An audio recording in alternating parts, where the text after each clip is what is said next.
Rio Grande do Norte. Boa noite, senadora. Boa noite, Eugênio. Boa noite, Juliana, Celi. Boa noite, Thaisa. Boa noite, senadora eleita, deputada senadora eleita. Eu quero começar a entrevista fazendo a seguinte pergunta. Anunciada Maia, mãe de Zenaide Maia. Filha de Zenaide Maia. Mãe de Zenaide Minha Maia, mãe. eleita senadora. Mãe de João Maia, eleito deputado federal. Mãe de Agaciel Maia, reeleito deputado estadual. Quem é mais forte aí? São os três ou é a matriarca anunciada Maia? Mamãe realmente é uma mulher forte, com 91 anos. Mamãe tem menos do que o primário. Meu pai era um pequeno agricultor, por isso quando pergunta se eu sou de uma oligarquia, eu digo, meu pai, Thaisa, nunca conseguiu comprar nenhum carro.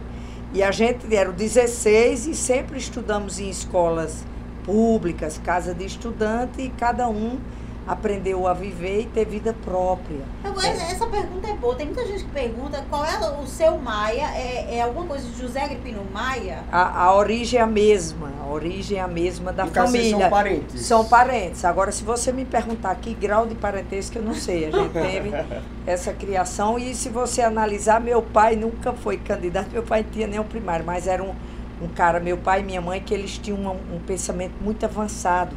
Meu pai era de 1911, morreu com 59 anos, mas ele já dizia que mulheres só era para casar as filhas depois que se formasse. Se formasse era você ter uma faculdade. E a gente conseguiu realmente se formar, a maioria viajando, saindo para fora. Os mais velhos levavam os mais novos. A Gissé, meu irmão, que já morreu, foi quem levou João para Brasília, que João foi da Universidade Federal de Brasília, mas depois, na época da ditadura, foi caçada. João fazia engenharia. Aí foi embora para o Rio, que já morava outro irmão mais velho meu, Nicanor.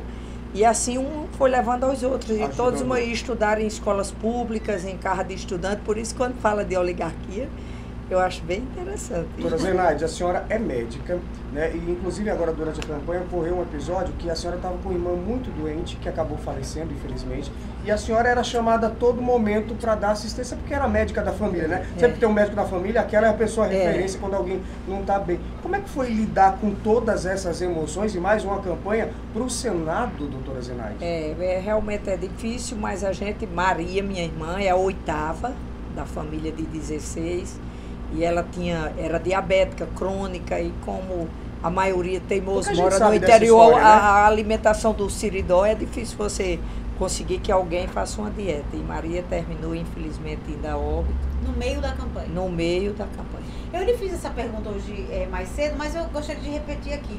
Em algum momento da campanha, você se perguntou assim, meu Deus, será que vai realmente dar certo?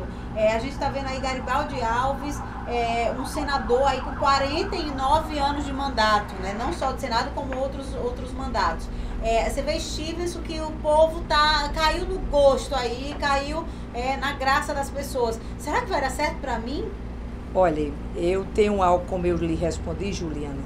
Eu acho que tudo que eu assumi, qualquer projeto na minha vida, sempre que eu tive a oportunidade, eu fiz.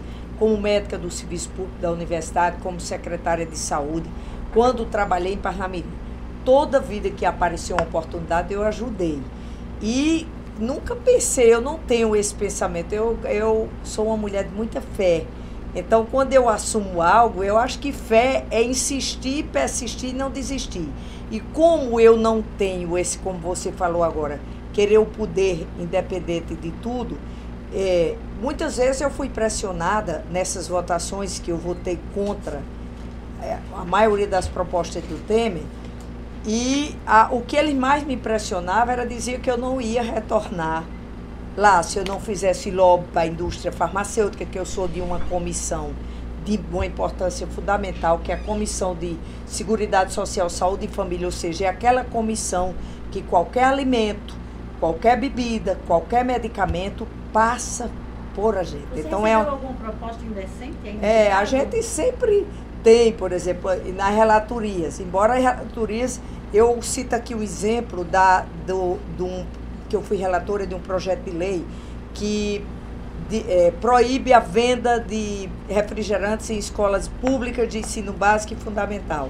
Então é um projeto que estava há 10 anos, já tinha sido retirado de pauta 2 vezes e eu consegui aprovar. Achando a indústria aí de aí é um poder grande, essa comissão e aquilo que passa desapercebido pela sociedade. Tem ideia da indústria farmacêutica, que as pessoas, você aí que está me ouvindo e vocês que estão me olhando aqui, dizer o seguinte, tem ideia do que é um medicamento entrar num país com mais de 200 milhões de habitantes e, ao mesmo tempo, tentar incorporar ele ao elenco de medicamentos do SUS?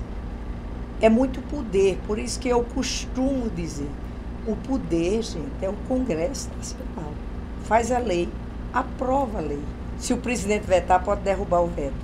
Diz qual vai ser o salário do trabalhador, quantas horas vai trabalhar por semana e com que idade vai se aposentar.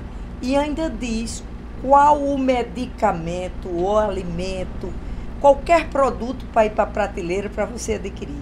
Então, é muito poder o Congresso Nacional para você não ter um olhar bem diferenciado de quem vai botar lá, né? Como senadora, qual será, enfim, a bandeira ou as bandeiras que Zenaide Maia vai levar a partir de agora, não é a partir de agora, não, a partir do ano que vem, lá para o Senado Federal? Eu quero continuar com minha bandeira de defesa das pessoas com deficiência, que eu tenho várias relatorias aprovadas, que me deixa muito orgulhosa e feliz. Quase 25% da população brasileira tem algum tipo de deficiência e que agora que se está dando muita visibilidade, mas era uma população que deixava de existir. E quero continuar defendendo o setor produtivo desse país. E aquele projeto que a senhora os juros apresentou exatamente, que é aquele projeto que está tramitando na Câmara, está guardado lá, engavetado na Câmara, que baixa o juro do cartão de crédito? Olha, eu queria dizer aqui o seguinte, é a PEC 160 que limita o teto dos juros de cartões de crédito, cheques especiais, qualquer transação financeira, no máximo 3 vezes a taxa Selic, essa taxa que o Banco Central. É constitucional, sim, porque a gente não interfere na política monetária do Banco Central. Vocês imaginam que hoje, Thaisa, a gente estaria pagando pelo cartão de crédito 6,5% a taxa, a gente 3 vezes seria menos de 20% ao ano. E os cartões de crédito nos cobram mais de 300% ao ano. E eu digo o seguinte, eu quero só citar aqui um exemplo bem prático. Você compra uma geladeira, se você conseguir, pelo cartão de crédito, pagar só o mínimo, com certeza você paga mais 3. Se você não conseguir pagar a parcela total. E 3, e eu digo o seguinte, lá quando eu faço os meus pronunciamentos, essa PEC está desde novembro de 2015 na Comissão de Constituição e Justiça. Alguém está segurando isso? Segurando. Foi pedido vista 2 vezes, mandaram retirar de pauta. Quem mandou retirar na época era Meirelles. É o quê? São os bancos? É os bancos. Aí você imagina o poder, até o partido me dizia, Zenaide, você luta contra a indústria farmacêutica e ainda vai mexer com um banqueiro. Mas eu digo o seguinte, é algo que o Congresso deve ao povo brasileiro. Você falou agora de uma coisa e me chamou a atenção. A gente sabe que o seu irmão João Maia já foi dono de banco, né? Foi. Então você mexe com banqueiro, até com os amigos dele. Vocês têm muitos pensamentos diferentes, vocês, João Maia? Não, isso aí. Lá em casa é como eu digo, cada um foi criado de vida à independência. Sair logo cedo de casa, a gente tem vida própria, entendeu? Vida própria, cada um responde pelos seus atos, entendeu? Então, quando o João me ajudou, não quer dizer que João... Vocês sabem que eu nunca fui candidata a nada. E quando o PR, não foi nem João que me apresentou, eu digo aqui, foi o ex-prefeito de Venha Ver, Expedito, quem disse, João, vamos botar a doutora Zenaide, secretária de saúde, médica da universidade há 30 anos, tem uma visibilidade boa. E o que fez Zenaide? Porque eu já sabia que eu, como médica, eu podia ajudar, mas um número muito limitado de pessoas. Tá? Aí, então, assim, quando diz assim, foi João, de repente a senhora foi lá assumiu um mandato que poderia ser de João Maia, que ele foi ser candidato a vice-governador, mas aí agora Zenaide Devolveu o mandato a João Maia e se elegeu. Agora, você agora se declara independente? Eu sempre fui independente. Você sabe que eu divergi do As partido. votações lá na Câmara, por Não, exemplo, não você deu uma tem ligaçãozinha, nenhuma Mas a senhora orientação. não se Pelo não contrário. se acha mais devedora a ninguém? Não, e não é devedora, porque na verdade apresenta, mas você tem que correr atrás dos votos. Não é tão simples assim. Você é apresentada, mas você tem que fazer o seu papel. E quando eu pensava que, como deputada federal, eu poderia ajudar bem mais gente do que uma população como São Gonçalo do Amarante, onde eu fui secretária de saúde. Você só ajuda, Thaís, a um município, a um estado e a um país através da política, gente. A senhora falou em correr atrás de voto. Vamos para o segundo turno. A sua candidata ao governo, que diz que a senhora é a senadora dela, vai para o segundo turno. A partir de agora, qual é o papel de Zenaide na campanha de Fátima Bezerra? Eu acho até que essa coligação se fortaleceu muito. Nós ficamos com 3 deputados na Assembleia Legislativa, 2 deputados federais e uma senadora eleita, PHS, PCdoB e PT. E eu vou lutar pela campanha de Fátima como a de Haddad. Vou estar no palanque defendendo. A vida, a gente... A campanha não acabou, então? Não acabou, claro que Agora, a campanha me diga não uma acabou. coisa, como é que você vê essas críticas todas ao PT? Tem aqui um monte de gente aqui, fãs, fanáticos aqui de Bolsonaro, aqui falando um pouco. Eu vou aqui fazer um resumo um pouco das perguntas das pessoas. A senhora não tem vergonha de ir para um palanque do PT, de Haddad, que a gente sabe que teve muita corrupção no Partido dos Trabalhadores? Corrupção tiveram em todos os partidos, pelo menos denunciados. O que é que faz um cara como Lula preso e a população, se fosse candidato, ganharia no primeiro turno? O que a população...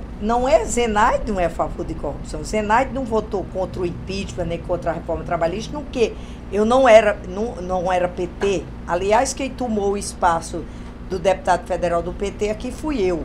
Entendeu? Mas o que a população espera, gente, são provas. Por exemplo, o próprio Bolsonaro se diz que ele teve um enriquecimento ilícito, que com o salário dele não daria para ele ter um patrimônio de 14 milhões de reais. Entendeu? Mas precisa de provas para isso. O que é que se vê? Um candidato preso, um ex-presidente preso, há mais de, eu acho que 3 ou 4 anos que se investiga, e a população espera uma prova. Uma prova por quê? Porque nós temos um presidente da República hoje, o Michel Temer, temos um senador, que é o Aécio Neves, com áudio certificado pela Polícia Federal, solicitando propina. Polícia Federal acompanha e acha o dinheiro, os 2 milhões com Aécio, apartamento de dinheiro, e eles não estão presos, e o Temer só não é candidato porque a rejeição é mais de 90%. Então, a sensação que eu sinto do povo é que eles estão aguardando. Mostre um áudio do Lula, Zenaide com certeza não estaria aqui defendendo, do Lula pedindo uma propina. Mostre uma conta na Suíça, gente. Mostre algo, o povo quer algo. Depois que você vê um apartamento de dinheiro, Thaís, há de convir que as pessoas querem algumas provas. Você quer muito mais do que isso. E eu que quer muito mais do que dizer que não tem prova e tem convicção. É muito perigoso essa história. Eu acho que para o cidadão comum, você dizer, um juiz dizer que não tem prova, mas tem convicção, preparem-se os cidadãos comuns, porque Lula é um cidadão que o mundo todo fica com o olhar. Mas você imagina, você é de uma cidade do interior, tem um crime que geralmente é um clamor e exige justiça rápida, e um juiz resolve dizer que não tem prova, mas tem convicção, condena alguém sem isso. Isso de criar essa jurisprudência, de não ter prova, mas ter convicção, é muito mais grave para o cidadão do que a sociedade acordou, Thaís. Infelizmente não dá pra gente entrar na profundidade dessa discussão. Já tem gente aqui perguntando, dizendo que tem provas sim. Bem, não vamos entrar nessa profundidade, senão a gente vai passar a noite toda. Agora, vamos falar aqui do governo do estado, Fátima Bezerra. Você acha realmente que Fátima tem condição? João Maia, por exemplo, vai apoiar Fátima Bezerra? O que ela vai ter aí para o segundo turno? Vão ter outros deputados?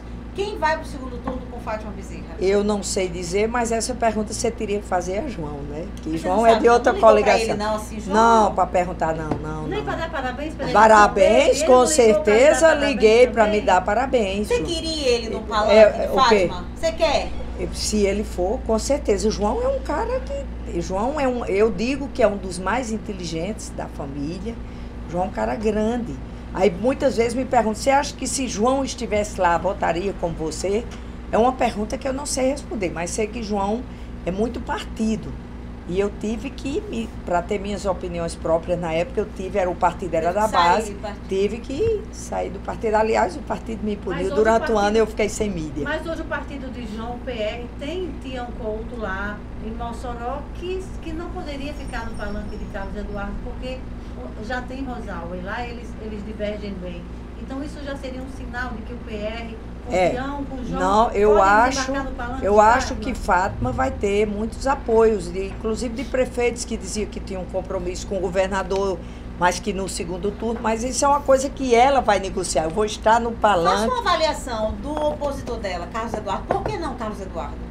Por que não Carlos Eduardo? Porque, para mim, eu acho que Fátima é quem defende. A gente tem essa relação de defesa de trabalhador. E não acredito nessa história que Fátima não está preparada. Mas isso é gente, eu sou, antes de tudo, muito democrata. Eu sou a favor da democracia. Eu acho que o direito de escolher, se não fosse isso, a gente tem que aceitar as divergências. Entendeu?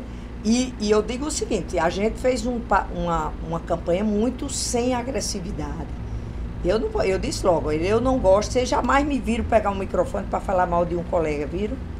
Não. E ela já não falou mal de Carlos Eduardo, né? Não. Ela foi falar bem de Fátima Bezerra. Então não cabe a mim, isso é um julgamento da sociedade, o povo do Rio Grande do Norte. Eu escolho Fátima Bezerra e ninguém me convence, até porque em tudo que a gente fez, a gente é combinado. Ela tem um plano de governo, apesar de dizer que ela clonou, mas a gente andou esse estado todo, ouvindo todas as regiões, todos os problemas, e sempre foi deixado claro para a coligação que as indicações das pessoas, de secretário, vai ser técnica.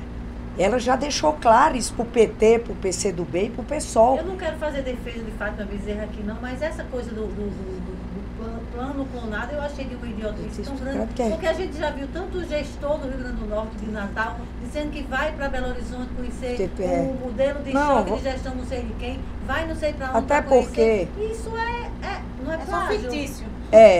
E outra coisa, você tem que incorporar o que teve bons resultados. Entendeu? Então, essa história não é uma campanha fácil, como nenhuma campanha é fácil. Ontem, por exemplo, já queria que eu desse entrevista, eu digo, quanto por cento das urnas foram apuradas? Aí disse 70%, eu digo, e os 30%, gente? Por favor, aguardem quando sair o resultado final, porque eu não sou assim. Foram momentos de muita atenção ontem? Você sabe que a mais calma sou eu lá de casa, porque é aquilo que eu disse, eu faço o meu trabalho, trabalhei, mostrei que posso sim ter credibilidade, que mostrei que é uma pessoa que não negocia vida de ninguém, nem cargos, nem nada disso, em troca de qualquer direito do cidadão, da cidadã do Rio Grande do Norte ou do Brasil. E por isso que me dá essa tranquilidade. Aquilo que eu disse, não tenho ainda essa compulsão pelo cargo, porque eu sempre acredito, eu vivi a minha vida sem ser deputada, estou deputada e fui eleita senadora, mas vou continuar com essa opinião. Quem criou os poderes foi o povo, para ordenar e garantir os seus direitos. A gente não pode ficar vendo essas inversões, antes não. Antes da gente encerrar, só uma pergunta rapidinha. A senhora tem a sensação de que derrotou o senador Garibaldi Filho? Olha, eu acho que nenhum candidato derrota ninguém. Quem deixa de votar é o povo. Thaís, o povo é o poder. Não adianta, a gente sente que as pessoas, por exemplo, uma coisa que eu sempre chamei atenção na reunião de bancada, gente, não subestime, a população está silenciosa, mas eles estão vendo tudo. Não é Zenaide que tirou ninguém. Quem votou, quem bota e quem tira é o povo. É a população do Rio Grande do Norte que resolveu. Quero agradecer, Zenaide Maia, parabenizar pela eleição, mas eu quero deixar aqui um desafio. Pois Nós é. somos jornalistas e estaremos observando tudo que a senhora vai fazer no Senado. Então nós pedimos que a senhora pense no povo do Rio Grande do Norte antes de mais nada. Muito obrigada pela sua entrevista. Com certeza, e acho que não temos tempo nesse estado para não reunir a bancada. O povo escolheu, então é hora de dar as mãos e defender esse estado. A gente sabe como defender o estado. A gente sabe como esse governo, não só a nível estadual e federal, sair da crise. É só mandar os bancos investirem no setor produtivo. Temos 5 bancos estatais cheios de lucro e não investem na construção civil, na agricultura familiar. Então tem saída sim para o país, viu, gente? Muito obrigada, Zenaide Maia, mais uma vez. Muito obrigada. Olha, Boa vem noite aí, a vem aí, vocês. vem aí, Comando Esportivo com a Alain e a gente dá tchau. Hora estouradíssima. Dê Tchau, boa tchau. noite. Boa noite, acesse taisagalvão.com.br. Boa noite, obrigada pela audiência, obrigada pela entrevista mais uma vez, senadora eleita Zenaide Maia. Até amanhã.